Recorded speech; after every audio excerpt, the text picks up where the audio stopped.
أحسن قولا ممن دعا إلى الله وعمل صالحا وقال إنني من المسلمين.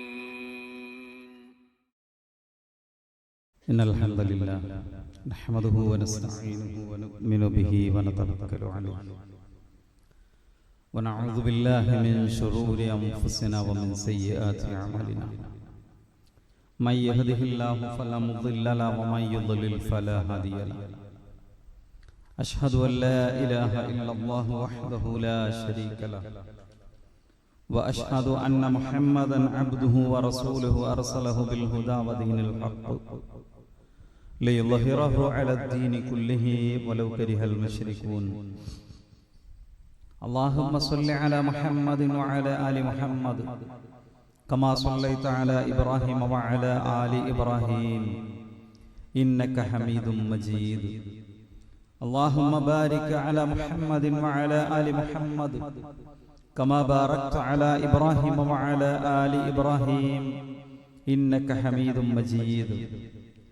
أما بعد فإن خير الكلام كلام الله وخير الهدي هدي محمد صلى الله عليه وسلم وشر الأمور محدثاتها وكل محدثة بدعة وكل بدعة ضلالة. يا أيها الذين آمنوا اتقوا الله حق تقاته ولا تموتن إلا وأنتم مسلمون. സ്നേഹം നിറഞ്ഞ സഹോദരി സഹോദരന്മാരെ, വിശ്വാസിനികളെ, പ്രപഞ്ചനാഥനായ അള്ളാഹുവിനെ സൂക്ഷിച്ച് അള്ളാഹു സുബ്ഹാനഹു വ തആലയുടെ നിയമനിർദ്ദേശങ്ങളും വിധിവിലക്കുകളും ജീവിതത്തിന്റെ എല്ലാ സമയത്തിലും സന്ദർഭത്തിലും സൂക്ഷിച്ചും പാലിച്ചും ജീവിക്കണേ എന്ന് ആമുഖമായി ഓർമ്മപ്പെടുത്തുന്നു, വസിയത്ത് ചെയ്യുന്നു. അള്ളാഹു അവന്റെ സജ്ജനങ്ങളിൽ മുത്തഖീങ്ങളിൽ നമ്മെ എല്ലാവരെയും ഉൾപ്പെടുത്തി അനുഗ്രഹിക്കുമാറാകട്ടെ.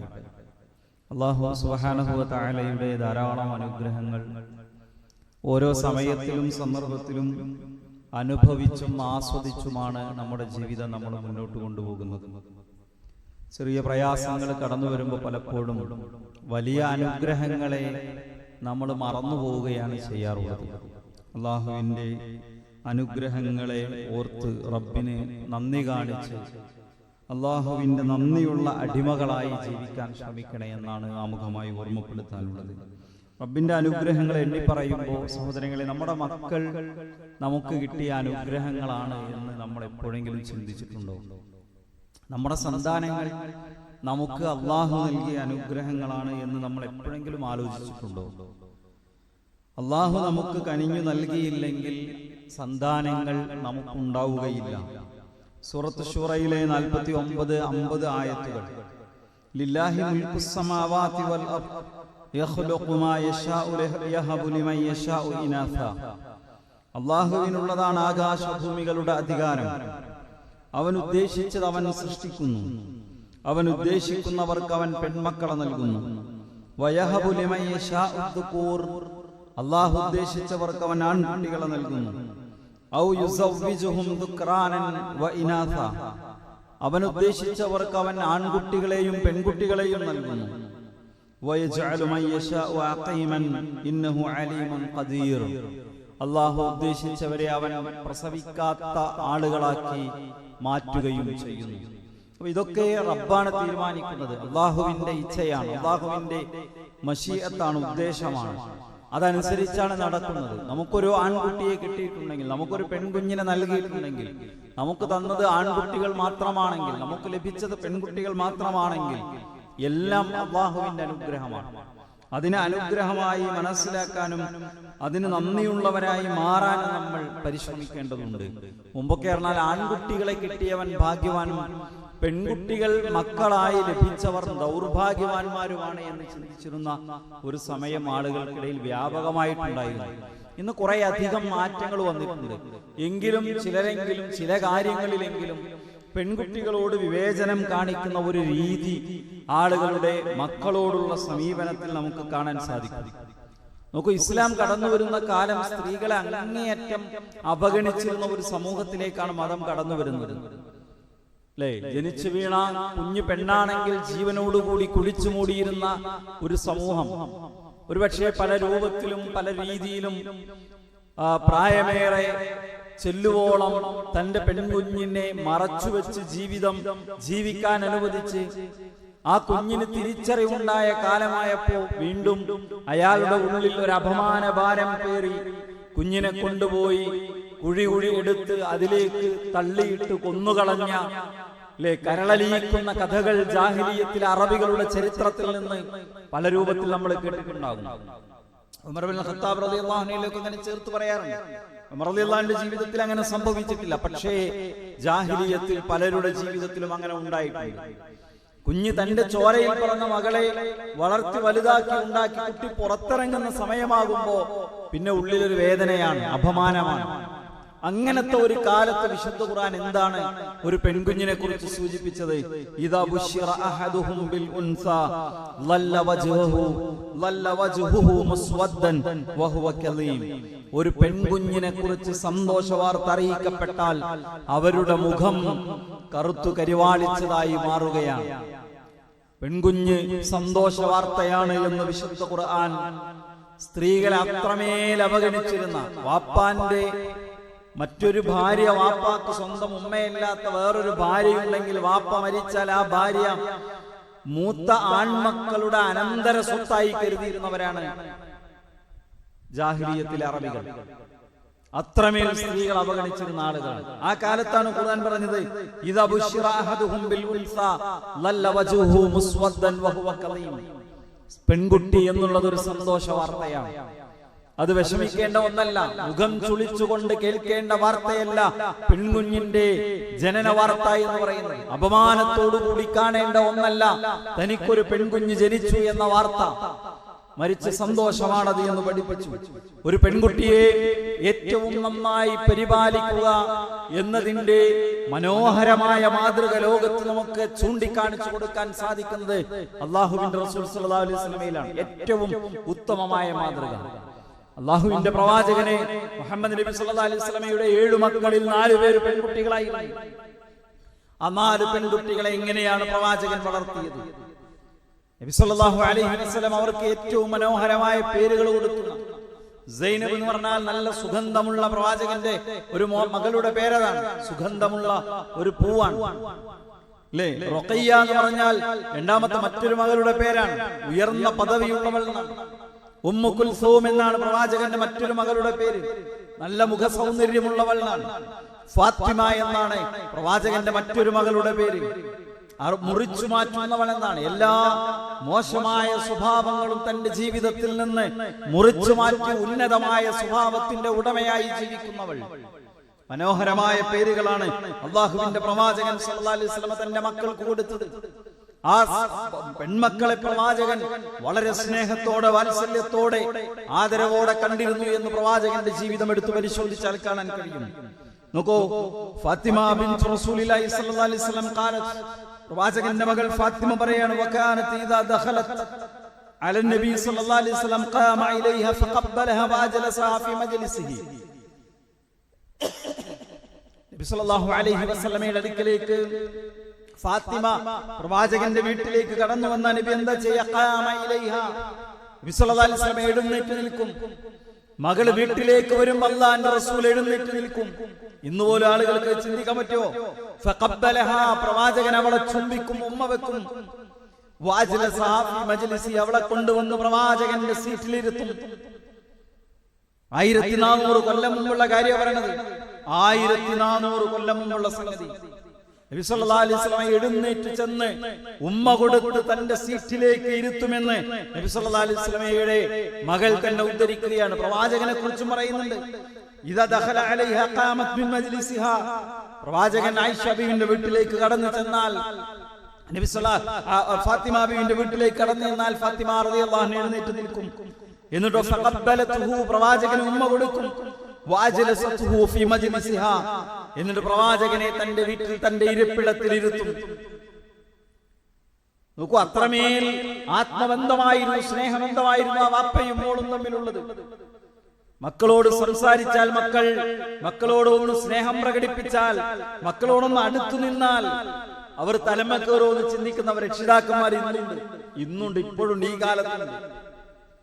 നബിയും മക്കളും അത്രമേൽ അടുത്ത, അവർക്ക് ഒരു വാപ്പാന്റെ സ്നേഹം അനുഭവിക്കാവുന്ന മക്കൾ, ഒരു വാപ്പാന്റെ വാത്സല്യം ആസ്വദിക്കാൻ കഴിയാവുന്ന മക്കൾ, മക്കളുടെ സ്നേഹം അനുഭവിക്കാൻ കഴിയാവുന്ന പിതാവതായിരുന്നു പ്രവാചകനും മക്കളും. നമുക്ക് ഏറ്റവും നല്ല ആളുകൾക്കാണ്, സ്വാലിഹീങ്ങൾക്കാണ് പ്രവാചകന്റെ പെൺമക്കളെ നബി സല്ലല്ലാഹു അലൈഹി വസല്ലം കല്യാണം കഴിച്ചു കൊടുത്തത്. പ്രവാചകന്റെ നുബുവത്ത് കിട്ടുന്നതിന് മുമ്പ് പ്രവാചകന്റെ 6 മക്കളും ഖദീജ റളിയല്ലാഹു അൻഹയിലാണ് ഉണ്ടായത്. 4 പെൺമക്കളും ഖദീജ റളിയല്ലാഹു അൻഹയിലാണ് നബി സല്ലല്ലാഹു അലൈഹി വസല്ലം ഉണ്ടായത്. നബിയുടെ നുബുവത്തിന് മുമ്പ് പിന്നെ സൈനബിനെ നബി സല്ലല്ലാഹു അലൈഹി വസല്ലം വിവാഹം ചെയ്തു കൊടുത്തിരുന്നു. ഖദീജ റളിയല്ലാഹു അൻഹയുടെ സഹോദരന്റെ മകൻ അബുൽ ആസ് ഇബ്നു റബീഇനാണ് നബി സല്ലല്ലാഹു അലൈഹി വസല്ലം വിവാഹം ചെയ്തു കൊടുത്തത്. അബുൽ ആസിനെ കുറിച്ച് പറയാറുള്ളത്, വകാന ഖബ്ല ഇസ്ലാമിഹി മിൻ റിജാലി മക്കത്തിൽ മഅദൂദീന അമാനതൻ വമാലൻ വതിജാറതൻ. വിശ്വസ്തതയ്ക്ക് മക്കയിൽ പേരുകേട്ട മനുഷ്യനായിരുന്നു അബുൽ ആസ്. ആളുകൾ എന്താ അന്വേഷിക്കുക? സമ്പത്തുണ്ടോ നോക്കും, ജോലി ഉണ്ടോ നോക്കും, വരുമാനം ഉണ്ടോ നോക്കും, അല്ലേ? എത്ര കണ്ട് മെച്ചപ്പെട്ടതാണ് ഭൗതിക സാഹചര്യങ്ങൾ എന്ന് നോക്കും. പെണ്ണിനെ അന്വേഷിക്കുമ്പോഴും ആണിനെ അന്വേഷിക്കുമ്പോഴൊക്കെ അത് മാത്രമാണ് മാനദണ്ഡമാകുന്നത്. എന്നിട്ട് പ്രതിസന്ധി ഉണ്ടായി. അവസാനം എത്തുമ്പോ പറയും, അന്ന് എനിക്കൊരു അബദ്ധം സംഭവിച്ചു പോയി, അന്ന് എനിക്കൊരു തെറ്റുപറ്റി. അല്ലാഹുവിന്റെ റസൂൽ എന്താ നോക്കിയത്? അദ്ദേഹം നല്ല കച്ചവടക്കാരനായിരുന്നു, നല്ല സമ്പന്നനായിരുന്നു, എന്നാൽ അമീനായിരുന്നു, വിശ്വസ്തനായിരുന്നു അബുൽ ആസ്. പിന്നെ പ്രവാചകൻ ഒരാളെ വിവാഹം ചെയ്തു കൊടുത്തതായിരിക്കാം, റുഖയ്യ റളിയല്ലാഹു അൻഹയെ വിവാഹം ചെയ്തു കൊടുത്തതായിരിക്കാം. പ്രവാചകന്റെ സ്വഹാബിമാരുടെ പേരിങ്ങനെ എണ്ണുമ്പോ ഒന്നാമൻ അബൂബക്കർ സിദ്ദീഖ് റളിയല്ലാഹു അൻഹു പേരെണ്ണുന്നിടത്ത് മാത്രമല്ല, ഖുലഫാഉർ റാഷിദുകളുടെ എണ്ണം പറയുന്നിടത്ത് മാത്രമല്ല, പദവി കൊണ്ട്, മഹത്വം കൊണ്ട് സ്വഹാബിമാരിൽ ഒന്നാമനാരാണ്? അബൂബക്കർ റളിയല്ലാഹു അൻഹു ആണ്. രണ്ടാമനാരാണ്? ഉമർ ഇബ്നുൽ ഖത്താബ് റളിയല്ലാഹു അൻഹു ആണ്. മൂന്നാമനാരാണ്? ഉസ്മാൻ ഇബ്നു അഫ്ഫാൻ റളിയല്ലാഹു അൻഹു ആണ്. ലികുല്ലി നബിയ്യിൻ റഫീഖ് ഇന്ന റഫീഖി ഫിൽ ജന്നത്തി ഉസ്മാൻ. എല്ലാ നബിമാർക്കും ഒരു റഫീഖ് ഉണ്ട്, ഒരു ചങ്ങാതിയുണ്ട്. സ്വർഗ്ഗത്തിലെ എന്റെ ചങ്ങാതി ഉസ്മാനാകുന്നു. ഏറ്റവും ലജ്ജാശീലനായ മനുഷ്യൻ. മലക്കുകൾ ഉസ്മാന്റെ ലജ്ജ കണ്ട് മലക്കുകൾ ലജ്ജിക്കുന്നു എന്ന് പ്രവാചകൻ സല്ലല്ലാഹു അലൈഹി വസല്ലം പഠിപ്പിക്കുകയുണ്ടായി. ഉസ്മാൻ രക്തസാക്ഷിയായിരിക്കുമെന്ന് പ്രവാചകൻ പറഞ്ഞു. ഉസ്മാൻ റളിയല്ലാഹു അൻഹുവിനാണ് റുഖയ്യ റളിയല്ലാഹു അൻഹയെ നബി സല്ലല്ലാഹു അലൈഹി വസല്ലം കല്യാണം കഴിച്ചു കൊടുത്തത്. കുറച്ചു കാലം കഴിഞ്ഞു റുഖയ്യ റളിയല്ലാഹു അൻഹയ്ക്ക് രോഗം വന്നവർ മരണപ്പെട്ടു. പ്രവാചകന്റെ അടുത്ത മകൾ ഉമ്മു കുൽസൂമിനെ വീണ്ടും ഉസ്മാൻ റളിയല്ലാഹു അൻഹു നബി സല്ലല്ലാഹു അലൈഹി വസല്ലം കല്യാണം കഴിച്ചു കൊടുത്തു. അതുകൊണ്ട് തന്നെ ഉസ്മാൻ ഇബ്നു അഫ്ഫാൻ റളിയല്ലാഹു അൻഹു ചരിത്രത്തിൽ ഒരു പേരുണ്ട്. എന്താ? ദുന്നൂറൈൻ, രണ്ട് പ്രകാശമുള്ളവൻ. അല്ലാഹുവിന്റെ റസൂലിന്റെ പ്രിയപ്പെട്ട 2 മക്കളെ നബി സല്ലല്ലാഹു അലൈഹി വസല്ലമ വിവാഹം കഴിച്ചു കൊടുത്തത് ഉസ്മാൻ ഇബ്നു അഫ്ഫാൻ റളിയല്ലാഹു അൻഹുവിനാണ്. ഫാത്തിമ റളിയല്ലാഹു അൻഹയെ ആർക്കാ വിവാഹം ചെയ്തു കൊടുത്തത്? നമുക്ക് വളരെ അറിയപ്പെട്ട ഒരു സംഗതിയാണ്. അലി ഇബ്നു അബീ ത്വാലിബ് റളിയല്ലാഹു അൻഹു 10ാം വയസ്സിൽ ഇസ്ലാം മതം സ്വീകരിച്ചു. അല്ലേ? അബൂ താലിബിന്, പ്രവാചകന്റെ പിതൃ സഹോദരൻ അബൂ താലിബിന് കുറെ മക്കളുണ്ടായിരുന്നു. ദാരിദ്ര്യത്തിന്റെ പടുകുഴിയിലാണ് അദ്ദേഹം. കഅബയുടെ ഖുറൈശ് ഗോത്രത്തിന്റെ തലവനാണെങ്കിലും അദ്ദേഹത്തിന്റെ സാമ്പത്തിക ഭാരം കുറക്കാൻ, പ്രാരാബ്ദങ്ങൾ കുറയ്ക്കാൻ ഒരു മകനെ പ്രവാചകൻ സ്വന്തം വീട്ടിൽ വളർത്തി. നബി സല്ലല്ലാഹു അലൈഹി വസല്ലമക്ക് നുബുവത്ത് കിട്ടി. നബി നിസ്കരിക്കുന്നത് കണ്ടപ്പോൾ അലി റളിയല്ലാഹു അൻഹു പറഞ്ഞത്, എന്താ, ഞാനും നിങ്ങളുടെ കൂടെ കൂടട്ടെ? പാപ്പാനോട് അനുവാദം ചോദിച്ചു എന്ന് പറഞ്ഞു. അലി റളിയല്ലാഹു അൻഹു വീട്ടിൽ നിന്നിറങ്ങി കുറച്ചു പോയിട്ട് തിരിച്ചു പോന്നു. അങ്ങ് പറയുന്നത് സത്യമാണെങ്കിൽ ഞാൻ എന്തിന് എന്റെ വാപ്പാനോട് അനുവാദം ചോദിക്കണം? കുട്ടികളിൽ ആദ്യം ഇസ്ലാം മതം സ്വീകരിച്ചയാൾ അത് അലി ഇബ്നു അബീ ത്വാലിബ് റളിയല്ലാഹു അൻഹു ആണ്. അല്ലേ? പ്രവാചകന്റെ വഹിയെഴുത്തുകാരിൽ ഒരാളായിരുന്നു അലി റളിയല്ലാഹു അൻഹു. മികച്ച ഖതീബായിരുന്നു, മികച്ച സൈന്യാധിപനായിരുന്നു. അള്ളാഹുവിനെ സ്നേഹിക്കുന്ന ഒരാളുടെ കയ്യിൽ ഞാൻ ഈ സൈന്യത്തിന്റെ പതാക നാളെ നൽകും, അയാളിലൂടെ അള്ളാഹു നമുക്ക് വിജയം നൽകുമെന്ന് ഖൈബർ യുദ്ധത്തിന്റെ തലേന്നാൾ ജൂതന്മാരുടെ കോട്ട ഒളിക്കാൻ പ്രവാചകൻ ഒരാളെ ചുമതലപ്പെടുത്തുകയാണ്. അള്ളാഹുവിനെ സ്നേഹിക്കുന്ന ഒരാൾ അലി റളിയല്ലാഹു അൻഹുവിന്റെ കയ്യിലേക്ക് പ്രവാചകൻ പതാക നൽകി. അലി റളിയല്ലാഹു അൻഹുവിനാണ് നബി സല്ലല്ലാഹു അലൈഹി വസല്ലം തന്റെ പ്രിയപ്പെട്ട മകൾ ഫാത്തിമയെ കല്യാണം കഴിച്ചു കൊടുക്കുന്നത്.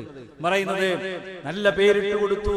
ഏറ്റവും സ്വാലിഹീങ്ങളായ മനുഷ്യന്മാർക്ക് വരന്മാർക്ക് തങ്ങളുടെ ഭാര്യമാരെ പെൺമക്കളെ പ്രവാചകൻ സല്ലല്ലാഹു അലൈഹി വസല്ലമ എന്താ പറയാ വിവാഹം ചെയ്തു കൊടുത്തു. അവരുടെ വീടുകൾ പ്രവാചകൻ സന്ദർശിക്കാറുണ്ടായിരുന്നു. മക്കളെ കെട്ടിച്ചു വിട്ടു, ഇതോടെ ഞാൻ ഫ്രീ ആയി, എന്റെ കാര്യം കഴിഞ്ഞു. അല്ല, പ്രവാചകൻ തന്റെ പെൺമക്കളെ സന്ദർശിക്കും, അവരുടെ വീടുകളിലേക്ക് കടന്നു ചെല്ലും.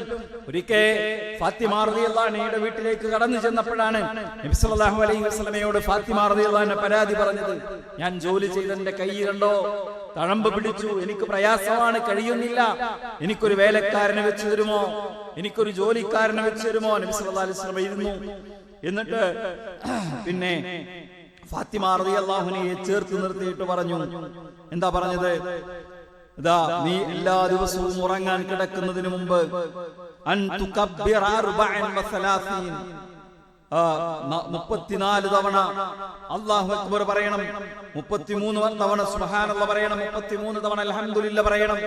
നിസ്കാരത്തിന് ശേഷം ചെല്ലാനുള്ള അതേ ക്രമത്തിൽ തന്നെ 33 തവണ സുബ്ഹാനല്ലാഹ്, 33 തവണ അൽഹംദുലില്ലാഹ്, 34 തവണ അല്ലാഹു അക്ബർ പറഞ്ഞു 100 തികക്കണം.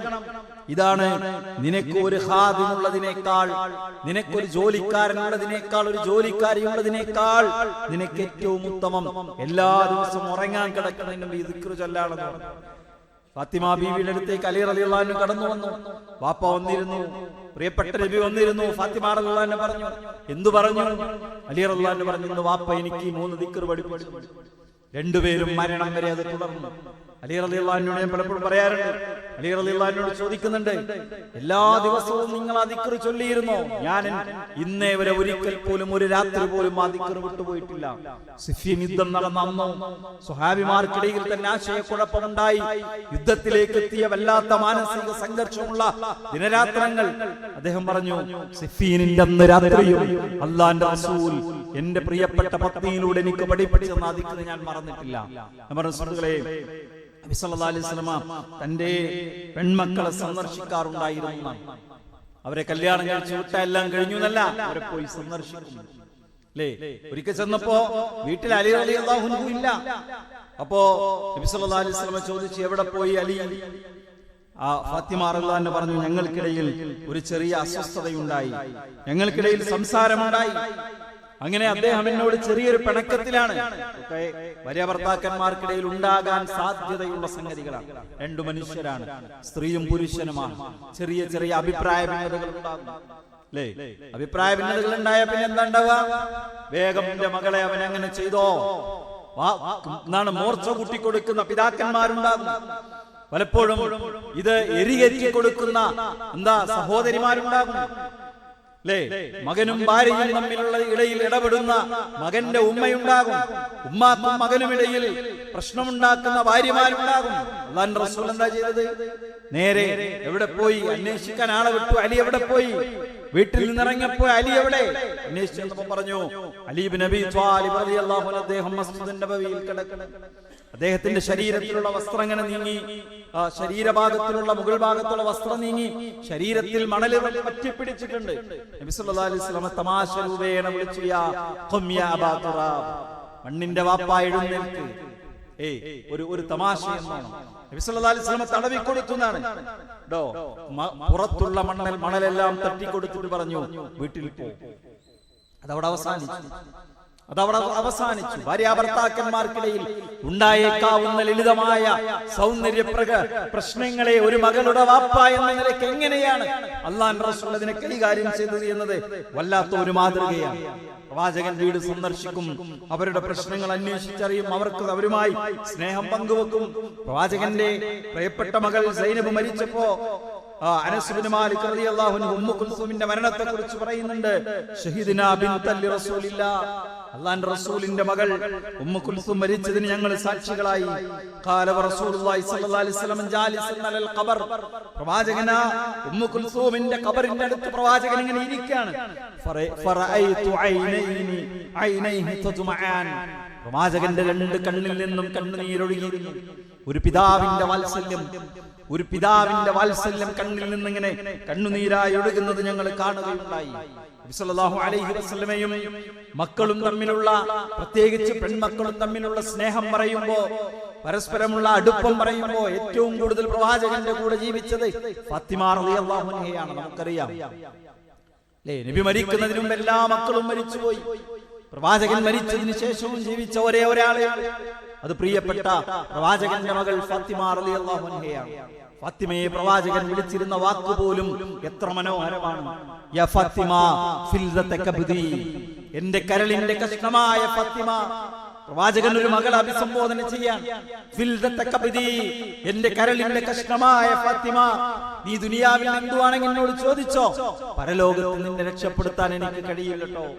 അത് പറയുമ്പോൾ പ്രവാചകൻ ഉപയോഗിച്ച വാക്കതാണ് ഫിൽദത കബ്ദി. വേറൊരു ഭാഗത്ത് കാണാൻ കഴിയും ഫാത്തിമ ബിദ്അത്തും മിന്നി, ഫാത്തിമ എന്റെ ഒരു കഷ്ണമാണ്, എന്റെ ശരീരത്തിന്റെ ഒരു കഷ്ണമാണ്. എന്റെ ഫാത്തിമയെ ആരെങ്കിലും ദേഷ്യം പിടിപ്പിച്ചാൽ അവൻ എന്നെയാണ് ദേഷ്യം പിടിപ്പിക്കുന്നത് എന്ന് പ്രവാചകൻ പറഞ്ഞിരുന്നു. ഒരു വാപ്പയും മകളും തമ്മിലുള്ള വല്ലാത്തൊരു ബന്ധമാണ് അല്ലേ? സല്ലല്ലാഹു അലൈഹി വസല്ലം മരണാസന്നമേ ഒരു 4 ആഴ്ച കൂടെ പറഞ്ഞു. പ്രവാചകൻ മരണത്തെ അഭിമുഖീകരിക്കുന്ന സമയം പ്രവാചകന്റെ അടുത്ത് വന്നിരുന്ന് കരയുന്ന പ്രിയപ്പെട്ട മകൾ ഫാത്തിമ, ഫാത്തിമയെ വിളിച്ചിട്ട് നബി സല്ലല്ലാഹു അലൈഹി വസല്ലം പറഞ്ഞു കൊടുത്ത സ്വകാര്യം ചരിത്രത്തിൽ പ്രസിദ്ധമല്ലേ? ആദ്യം ഒരു വാചകം പറഞ്ഞു, ഫാത്തിമ കരഞ്ഞു. പിന്നൊരു വാചകം പറഞ്ഞു, ഫാത്തിമ ചിരിച്ചു. എന്നാ കരഞ്ഞത്? ഫാത്തിമ, ഞാൻ ഇവിടെ നിന്ന് യാത്ര പോവുകയാണ്, എന്റെ ജീവിതം അവസാനിക്കുകയാണ്, ഞാൻ മരണത്തെ അഭിമുഖീകരിക്കുകയാണ്. ഫാത്തിമ ചിരിച്ചതെന്താ? ഞാൻ ഇവിടെ നിന്ന് യാത്ര പോയാൽ എന്റെ കുടുംബത്തിൽ നിന്ന് ആദ്യം വരുന്നത്, എന്റെ കൂടെ വരുന്നത് നീയായിരിക്കും. സുഹൃത്തുക്കളെ, മരണവാർത്ത കേൾക്കുമ്പോൾ ഒരു മനുഷ്യൻ ചിരിക്കുന്നു എന്ന് പറഞ്ഞാൽ ആ വാപ്പയും മകളും തമ്മിലുള്ള ബന്ധം എങ്ങനെയാണ്? നീ എന്റെ അടുത്തേക്ക് വരാൻ പോകുന്നു, ഞാൻ മരിച്ചു കഴിഞ്ഞാൽ നീ എന്റെ കൂടെ വരും. 6 മാസം കഴിഞ്ഞ് പ്രിയപ്പെട്ട ഫാത്തിമയുടെ റളിയല്ലാഹു അൻഹ മരണമുണ്ടായി. മരണവാർത്ത കേട്ടപ്പോൾ ചിരിക്കുന്ന നമ്മളോടാണെങ്കിലോ 6 മാസം കഴിഞ്ഞ, 4 മാസം കഴിഞ്ഞ, 1 കൊല്ലം കഴിഞ്ഞ മരിക്കും പറഞ്ഞ ഉള്ളിലുണ്ടാകുന്ന ബേജാർ എത്രയാണ്, ഭയം എത്രയാണ്. പക്ഷേ ഫാത്തിമ ചിരിക്കുകയാണ്. വാപ്പയും മകളും തമ്മിലുള്ള ബന്ധമാണത്. ഞാൻ പറയുന്നത് എന്താണ്? ഒരു പെൺകുട്ടി എന്ന നിലയ്ക്ക് ഒരിക്കൽ പോലും അല്ലാഹുവിന്റെ പ്രവാചകൻ സല്ലല്ലാഹു അലൈഹി വസല്ലം പെൺമക്കളെ 2ാം തരക്കാരായി കണ്ടിട്ടില്ല, അവരെ അവഗണിച്ചിട്ടില്ല, അവരോട് മോശമായി പെരുമാറിയിട്ടില്ല. എങ്ങനെയാണോ ആൺകുട്ടികളെ വളർത്തിയുണ്ടാക്കിയത്, എങ്ങനെയാണോ ആൺകുട്ടികളോട് പെരുമാറിയത്, അതുപോലെയാണ് പ്രവാചകന്റെ പെൺമക്കളും സ്വഹാബാ കിറാമിന്റെ പെൺമക്കളും അങ്ങനെ തന്നെയായിരുന്നു എന്ന് നമുക്ക് കാണാൻ സാധിക്കും. ദീന് പഠിക്കുമ്പോ, ആരാധനകൾ പഠിക്കുമ്പോ, വിശ്വാസം പഠിക്കുമ്പോ നമ്മുടെ സാമൂഹികമായ ഇത്തരം കാര്യങ്ങളിൽ മതത്തിന്റെ നിയമം എന്ത് എന്നറിയാനും പഠിക്കാനും നമ്മൾ പരിശ്രമിക്കണം. അതനുസരിച്ച് ജീവിക്കാൻ വേണ്ടി നമ്മൾ ശ്രദ്ധിക്കണം. അല്ലാഹു അനുഗ്രഹിക്കുമാറാകട്ടെ.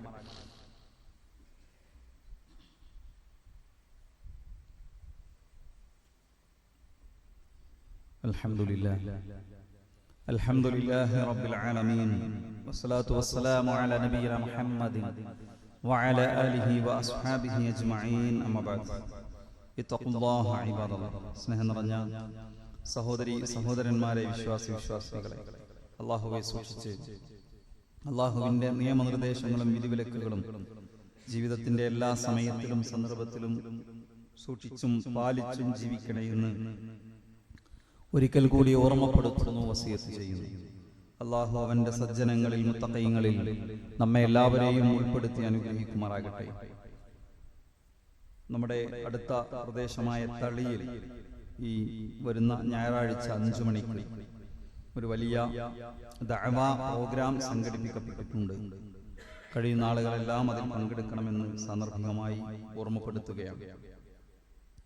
നമ്മൾ പറഞ്ഞു വന്നത്, മക്കൾ അല്ലാഹുവിന്റെ അനുഗ്രഹമാണ്. അതുകൊണ്ട് വിവേചനമില്ലാതെ മക്കളെ വളർത്തിക്കൊണ്ടുവരിക എന്നത് നമ്മുടെ ഉത്തരവാദിത്തമാണ്. പൊതുവിൽ ഈ കാലത്ത്, അല്ലെങ്കിൽ കുറെ വർഷങ്ങളായി, സ്ത്രീകളുടെ സമൂഹത്തിലെ സ്ഥാനവും സ്ത്രീകൾക്ക് സമൂഹത്തിൽ ലഭിക്കുന്ന പരിഗണനയും വലിയ ചർച്ചാ വിഷയമാണ്. സ്ത്രീകൾ അവഗണിക്കപ്പെടുന്നു, അവർക്ക് ആവശ്യമായ പരിഗണന ലഭിക്കുന്നില്ല എന്ന വലിയ വിമർശനം എല്ലാ കാലത്തും ഉണ്ടായിട്ടുണ്ട്. പുതിയ സാഹചര്യങ്ങളെ നമ്മൾ പരിശോധിക്കുമ്പോൾ യഥാർത്ഥത്തിൽ ഒരു പക്ഷേ ആധുനിക സമൂഹത്തിൽ സ്ത്രീകൾക്ക് വോട്ടവകാശം ഉണ്ടായതെന്നാണ്. സ്ത്രീകളെ സെൻസസ് ജനസംഖ്യാ കണക്കെടുപ്പിൽ സ്ത്രീകളെ എണ്ണിത്തുടങ്ങിയ കാലം എത്രയാണെന്ന് ചോദിക്കുമ്പോൾ അതൊക്കെ വളരെ അടുത്താണ്. വോട്ടെടുപ്പ്, വോട്ട് ചെയ്യാൻ സ്ത്രീകൾക്ക് അവകാശം കൊടുക്കുന്നത് വളരെ കുറഞ്ഞ കാലമായി. ഒരു നൂറ്റാണ്ടിനിപ്പുറമൊക്കെയാണ് ചില ഇടങ്ങളിലെല്ലാം, അല്ലെങ്കിൽ 2 നൂറ്റാണ്ടിനിപ്പുറം. എന്നാൽ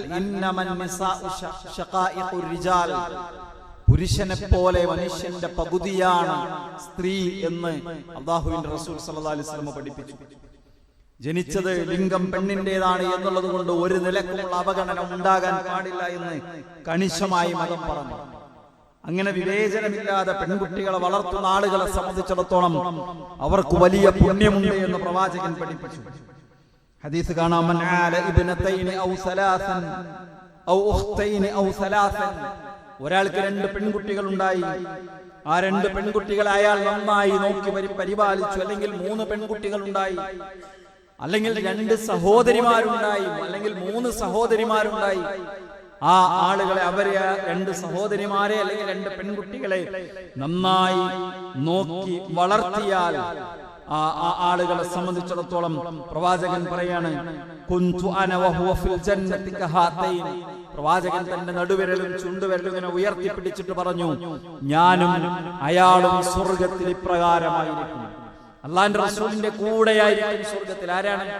2 3 പെൺകുട്ടികൾ ഉണ്ടായിട്ട് അവരെ നോക്കി വളർത്തിയാൽ, അല്ലെങ്കിൽ 2 3 സഹോദരിമാരുണ്ടായിട്ട്, സ്ത്രീകൾ സഹോദരിമാരുണ്ടായിട്ട് അവരെ നോക്കി പരിപാലിച്ച് വളർത്തിയുണ്ടാക്കിയ ആളുകൾ, അവർ സ്വർഗത്തിൽ അള്ളാന്റെ റസൂലിന്റെ കൂടെയായിരിക്കും. അള്ളാന്റെ റസൂലിന്റെ കൂടെയായിരിക്കും. ഉയർന്ന പദവിയാണ് പ്രവാചകന്റെ കൂടെ കിട്ടുക എന്നുള്ളത്. അത്രമേൽ മതം ആ വിഷയത്തെ പഠിപ്പിച്ചു എന്നാണ്. പക്ഷെ ഇപ്പോഴും ഇങ്ങനെ ആളുകൾ വിമർശിച്ചുകൊണ്ടിരിക്കാൻ, മതം സ്ത്രീകളെ അടിച്ചമർത്തുകയാണ്, സ്ത്രീകൾക്ക് സ്വാതന്ത്ര്യം നൽകുന്നില്ല, അവർക്ക് വിദ്യാഭ്യാസം നൽകുന്നില്ല, അവരെ ചെറുപ്പത്തിലേക്ക് കെട്ടിച്ചുവിടുന്നു, അവരെ ജോലിക്ക് പോകാൻ അനുവദിക്കുന്നില്ല. ഇതൊക്കെ മതം വിലക്കിയിട്ടുണ്ടോ? സ്ത്രീകൾക്ക് ജോലിക്ക് പോകാൻ പാടില്ലെന്ന് മതം പറഞ്ഞിട്ടുണ്ടോ? സ്ത്രീകൾക്ക് വിദ്യാഭ്യാസം നൽകാൻ പാടില്ലെന്ന് മതം പറഞ്ഞിട്ടുണ്ടോ? ഒരിക്കലുമില്ല. കേരളത്തിൽ ആരാണ് സ്ത്രീകളുടെ വിദ്യാഭ്യാസത്തിന് വേണ്ടി പ്രവർത്തിച്ചത് എന്നത്, മുസ്ലിം സ്ത്രീകളുടെ വിദ്യാഭ്യാസത്തിന് വേണ്ടി പ്രവർത്തിച്ചത് എന്നത് വ്യക്തമാണ്. ഒരു കാലത്ത് മുസ്ലിം സ്ത്രീകൾ എന്നല്ല, ഒരു സ്ത്രീകൾ സ്കൂളിൽ പോകാത്ത കാലം ഉണ്ടായിരുന്നു. അവിടെ നിന്ന് എല്ലാ സമൂഹവും മാറ്റങ്ങൾ ഉണ്ടായപ്പോ കേരളത്തിലും മുസ്ലിം നേതൃത്വം ആ മാറ്റങ്ങളുടെ മുന്നിൽ നിന്നു. നിങ്ങൾ എടുത്തു നോക്കി, കേരളത്തിന്റെ തിരുവനന്തപുരം മുതൽ കാസർഗോഡ് വരെയുള്ള എല്ലാ പ്രദേശങ്ങളും എടുത്തു നോക്കി, എത്ര വിമൻസ് കോളേജുകളുണ്ട്, എത്ര പെൺകുട്ടികൾക്ക് വേണ്ടി മാത്രമുള്ള എത്ര വിദ്യാഭ്യാസ സ്ഥാപനങ്ങൾ ഇവിടുത്തെ മുസ്ലിം സംഘടനകൾ നടത്തുന്നുണ്ട്. ഇവിടുത്തെ മുസ്ലിം പണ്ഡിതന്മാരും നേതാക്കന്മാരും നടത്തിക്കൊണ്ടുപോകുന്നുണ്ട്. അതെല്ലാം മറച്ചു വെച്ചുകൊണ്ടാണ് പലപ്പോഴും ഇത്തരം വിമർശനങ്ങൾ ഉന്നയിക്കുന്നത്. ഇവരൊക്കെ പറയുന്നതിനേക്കാൾ ഉയർന്ന നിലപാടാണ് ജോലിയുടെയും വിദ്യാഭ്യാസത്തിന്റെയും ഒക്കെ കാര്യത്തിൽ ഇസ്ലാം മുന്നോട്ട് വെക്കുന്നത്. സ്ത്രീക്ക് ജോലിക്ക് പോകാമെന്ന് മതം പറയുന്നു, സ്ത്രീക്ക് കച്ചവടം ചെയ്യാമെന്ന് മതം പറയുന്നു, സ്ത്രീക്ക് സമ്പാദിക്കാമെന്ന് മതം പറയുന്നു. സമ്പാദിക്കാമെന്ന് മാത്രമല്ല, ആ സമ്പാദ്യം അവളുടേതു മാത്രമാണ് എന്ന് ഇസ്ലാം കണിശമായി പഠിപ്പിക്കുന്നു. ഭർത്താവിന്റെ സമ്പാദ്യമോ, ഭർത്താവിന്റെ സമ്പാദ്യത്തിൽ നിന്ന് ഭാര്യയുടെ ചെലവ് അയാളുടെ ഉത്തരവാദിത്തമാണ്. മക്കളെ നോക്കി വളർത്തുക, മക്കളുടെ വിദ്യാഭ്യാസം, മക്കളുടെ ചികിത്സ, മക്കളുടെ വസ്ത്രം, മക്കളുടെ ഭക്ഷണം ആരുടെ ഉത്തരവാദിത്തമാണ്? വാപ്പാന്റെ ഉത്തരവാദിത്തമാണ്, ഉമ്മാന്റെ ഉത്തരവാദിത്തമല്ല. സ്ത്രീക്ക് സമ്പാദിക്കാമെന്ന് മാത്രമല്ല, ആ സമ്പാദിച്ചതിൽ നിന്ന് 1 രൂപ പോലും കുടുംബത്തിന് വേണ്ടി ചെലവഴിക്കണമെന്നില്ല എന്നാണ് മതം പറയുന്നത്. അതുകൊണ്ടാണ് ഇസ്ലാമിക ചരിത്രങ്ങൾ എടുത്തു നോക്കിയാല് ലോകത്തെ വലിയ വലിയ വഖഫ് ഭയങ്കര ചർച്ചയായിരുന്നല്ലോ. വലിയ വഖഫ് സ്വത്തുക്കൾ ചരിത്രത്തിലെ വലിയ പലതും സ്ത്രീകളുടേതാണ്. അവരെടുത്ത് വലിയ സമ്പാദ്യമുണ്ട്, അവർക്ക് ചെലവൊന്നുമില്ല, അവർ അള്ളാന്റെ മാർഗത്തിൽ വഖഫ് ചെയ്യുന്നു. ഇനി ഇവിടെ സ്ത്രീകളുടെ ജോലിക്ക് വേണ്ടിയൊക്കെ വാദിക്കുന്ന ആളുകളുടെ അവസ്ഥ എന്താ? സ്ത്രീകളുടെ വിദ്യാഭ്യാസത്തെ കുറിച്ച് ഇല്ലാത്ത ആരോപണങ്ങൾ ഉന്നയിക്കുന്ന ആളുകളുടെ അവസ്ഥ എന്താ? ഭാര്യ ജോലിക്ക് പോകും, ATM കാർഡ് ഭർത്താവിന്റെ അടുത്തായിരിക്കും, അല്ലേ?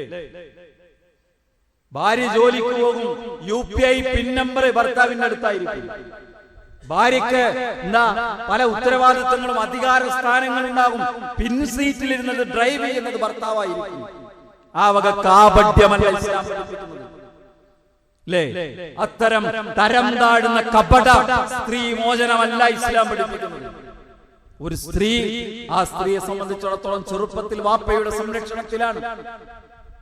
ഒരു സ്ത്രീയെ സംബന്ധിച്ചിടത്തോളം ആ സ്ത്രീ തന്റെ യൗവനത്തിൽ ഭർത്താവിന്റെ സംരക്ഷണത്തിലാണ്.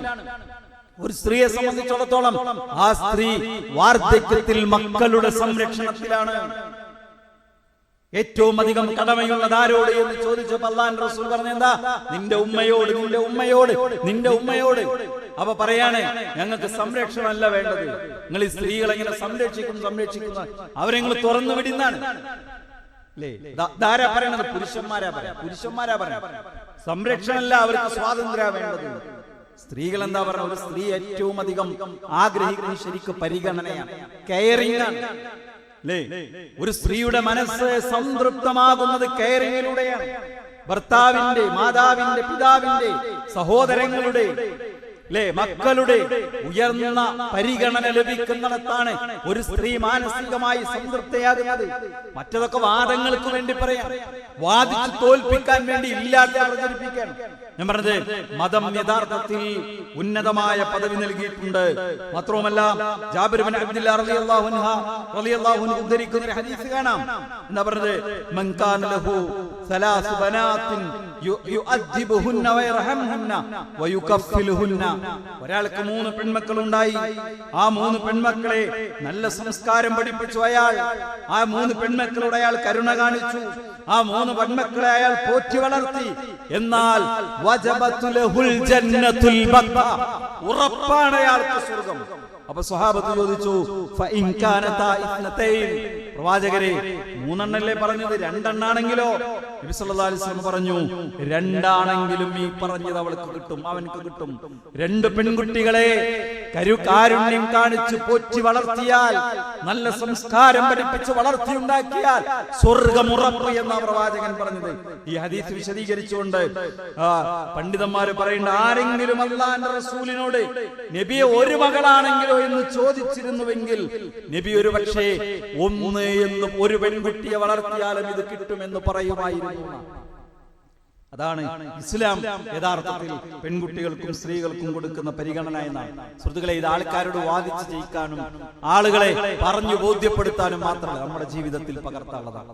നമ്മുടെ വീട്ടിലെ ആൺകുട്ടികളെയും പെൺകുട്ടികളെയും വിവേചനമില്ലാതെ വളർത്താൻ നമുക്ക് പറ്റണം. ആൺമക്കൾക്ക് പ്രത്യേക പരിഗണനയും പെൺകുട്ടികൾ അവഗണിക്കുകയും ചെയ്യുക. കെട്ടിച്ചു വിട്ടാൽ എന്റെ ഭർത്താവ് എന്ന് പറഞ്ഞ് ഒഴിവാക്കിയിടുക എന്നൊരു ശരിയായ മതപരമായി ശരിയായ രീതിയല്ല. അതൊക്കെ പഠിച്ചും മനസ്സിലാക്കിയും ജീവിതം മുന്നോട്ട് കൊണ്ടുപോകാൻ ശ്രമിക്കുക. അള്ളാഹു അനുഗ്രഹിക്കുമാറാകട്ടെ. നമ്മിൽ നിന്ന് വന്നുപോയ എല്ലാ തെറ്റുകുറ്റങ്ങളും വീഴ്ചകളും അള്ളാഹു പുറത്തു മാപ്പ് നൽകുമാറാകട്ടെ. പലതരത്തിലുള്ള പ്രയാസങ്ങളിലൂടെ, പരീക്ഷണങ്ങളിലൂടെ കടന്നുപോകുന്ന ധാരാളം ആളുകൾ നമ്മുടെ കൂട്ടത്തിലുണ്ട്. പ്രാർത്ഥന കൊണ്ട് വസിയത്ത് ചെയ്തവരുണ്ട്. അള്ളാഹു എല്ലാവരുടെയും പ്രയാസങ്ങൾ നീക്കി കൊടുക്കുമാറാകട്ടെ. നമ്മിൽ നിന്ന് വേർപിരിഞ്ഞു പോയ നമ്മുടെ സ്നേഹനിധികളായ മാതാപിതാക്കൾ, ആദർശ ബന്ധുക്കൾ, കുടുംബ ബന്ധുക്കൾ, അള്ളാഹു എല്ലാവർക്കും മഗ്ഫിറത്തും മർഹമത്തും നൽകി അനുഗ്രഹിക്കുമാറാകട്ടെ.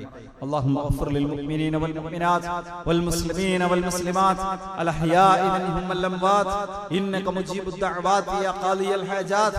അല്ലാഹുമ്മ അജിർനാ മിനൻ നാർ, അല്ലാഹുമ്മ അജിർനാ മിനൻ നാർ, അല്ലാഹുമ്മ അജിർനാ മിനൻ നാർ വഅദ്ഖിൽനൽ ജന്നത യാ റബ്ബൽ ആലമീൻ.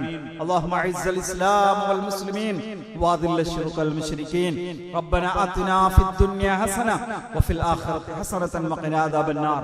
ربنا تقبل منا إنك أنت السميع العليم وتب علينا إنك أنت التواب الرحيم. اللهم صل على محمد وعلى آله وأصحابه وسلم والحمد لله رب العالمين.